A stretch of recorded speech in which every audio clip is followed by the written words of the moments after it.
철학자들 중 프리드리히 니체만큼 열띤 논쟁의 대상이 된 이는 드뭅니다. 어떤 이들에게 그는 자기 극복의 예언자, 도덕과 존재의 가장 근본적인 전제를 과감히 도전한 인물로 여겨졌습니다. 반면에 다른 이들에게 그는 허무주의, 엘리트주의, 심지어 전체주의 이데올로기로 이어진 위험한 사상가로 비춰졌습니다. 그렇다면 니체는 실제로 그렇게 급진적인 인물이었을까요? 아니면 역사가 그의 유산을 알아볼 수 없을 정도로 왜곡해버린 것일까요? 니체는 1814년에 태어났습니다. 당시 세계는 여전히 종교적 전통과 절대적인 도덕적 가치에 깊이 뿌리내리고 있었습니다. 많은 철학자들이 이러한 기초들을 강화하려 했던 반면 그는 평생을 그것들을 해체하는 데 바쳤습니다. 기독교, 전통적 도덕, 사회 규범에 대한 그에 대해 신랄한 비판은 동시대인들에게 충격을 주고 때로는 모욕적으로 받아들여졌습니다. 그러나 그를 특별하게 만든 것은 단순히 그의 급진적인 사상만이 아니라 그것들을 표현하는 시적이고 거의 예언적인 방식이었습니다. 다른 철학자들이 건조하고 논리적인 스타일로 논증하는 반면 니체는 아포리즘, 우화, 그리고 열정적인 선언으로 글을 썼으며 이로 인해 그의 저작은 깊이가 있으면서도 때때로 오해하기 쉬운 양상을 띠게 되었습니다. 니체의 문체와 논란의 여지가 있는 사상은 본질적으로 극단적인 반응을 불러일으켰습니다. 일부 지식인들은 그를 사회 규범의 위선을 폭로하는 두려움, 없는 진리 탐구자로 찬미한 반면 다른 이들은 그를 무모하게 가치를 파괴하는 철학자로 보고 그의 사상이 억압과 도덕적 쇠퇴를 정당화할 수 있다고 여겼습니다.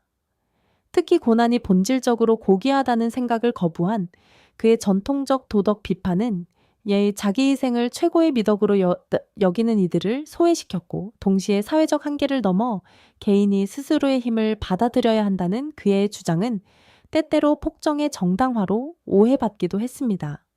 아이러니하게도 모든 것을 의심하라는 그의 철학 자체가 끝없는 제압의석과 왜곡이라는 저주가 되어버린 것입니다. 니체의 유산은 그의 철학만큼이나 모순으로 가득합니다. 그가 시대를 앞선 오해받은 비정하였는지 아니면 위험한 급진주의자로서 그의 사상이 무기화될 씨앗을 뿌렸는지 그 답은 우리가 그에게 붙이는 꼬리표보다는 그의 저작을 피상적인 만화경을 넘어 깊이 있게 탐구할 의지에 달려 있습니다.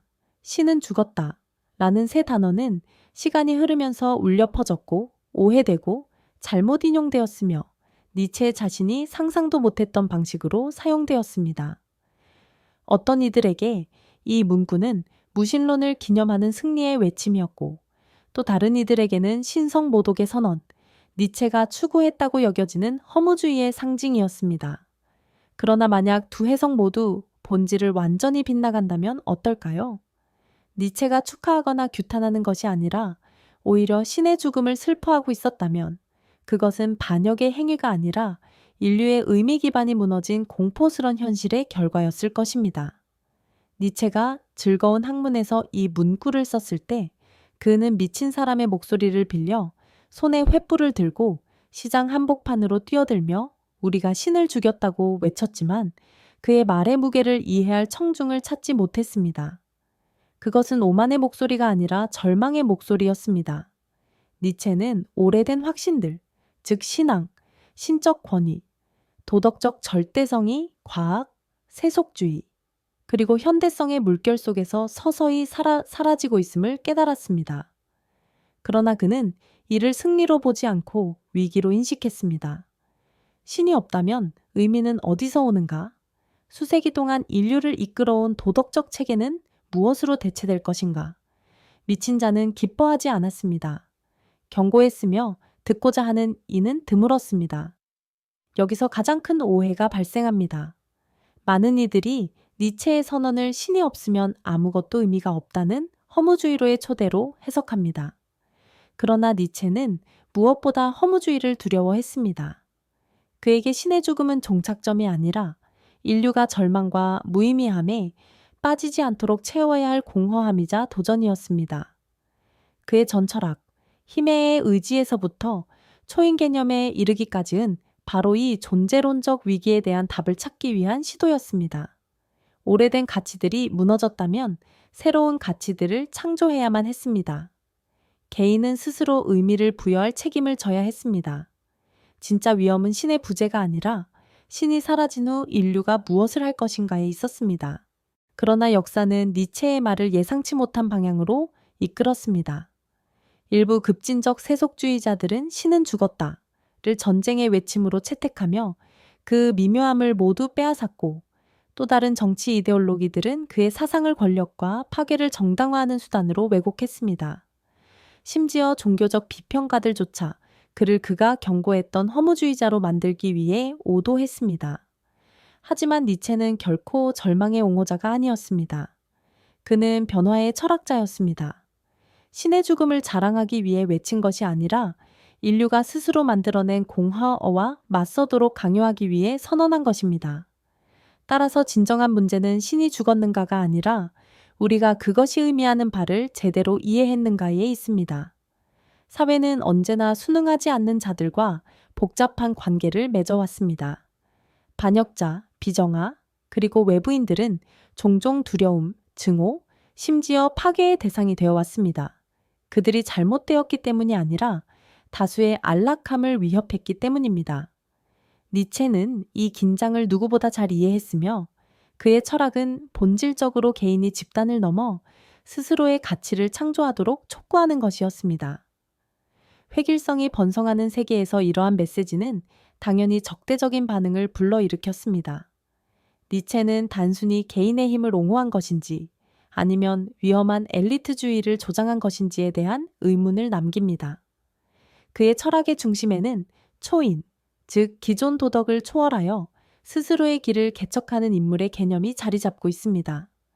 니체에게 초인은 통치자나 폭군이 아니라 인간 잠재력의 상징이었습니다.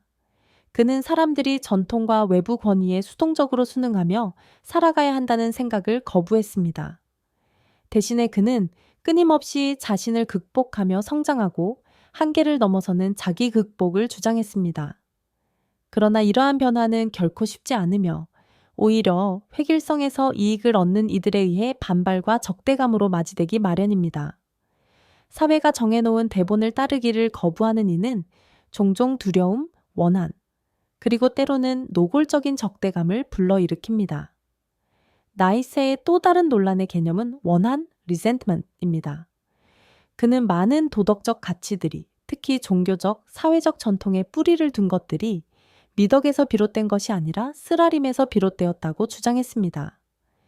무력감을 느낀 사람들이 스스로를 개선하기보다는 강함을 악으로, 약함을 선으로 미화하는 도덕 체계를 만들어냈다는 것입니다. 희생은 최고의 미덕이 되고 야망은 죄가 되며 고통은 의로움의 상징으로 여겨졌습니다. 니체에 따르면 이런 도덕은 강한 자들을 단지 그들의 강함 때문에 정죄하고 개인이 무리에서 벗어나려고 할 때 조롱의 대상이 되게 만들었습니다.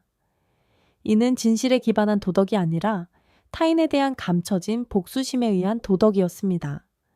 이 모든 것은 그가 주장한 힘의 의지 개념으로 이어집니다. 어떤 이들은 이를 단순한 폭력과 지배의 교리로 해석하여 타인을 지배하려는 정당화 수단으로 사용하지만 또 다른 이들은 이를 자기 통제와 개인 변혁의 열쇠로 봅니다. 그러나 니체가 진정으로 의미한 바는 무엇이었을까요? 사회, 정치, 도덕과 가치, 외부 구조에 관한 많은 철학적 원칙들과는 달리 힘의 의지는 훨씬 더 개인적인 것입니다. 그것은 타인을 지배하는 것이 아니라 자신을 극복하는 것입니다. 니체에게 모든 생명체는 근본적인 힘, 생존이나 행복이 아니라 힘에 의해 움직였습니다. 그러나 그가 말하는 힘은 단순히 타인을 통제하는 것이 아니라 성장과 야망, 창조의 원동력이었습니다. 그것은 예술가가 그림을 그리고 사상가가 질문하며 운동선수가 훈련하도록 만드는 원동력이었습니다.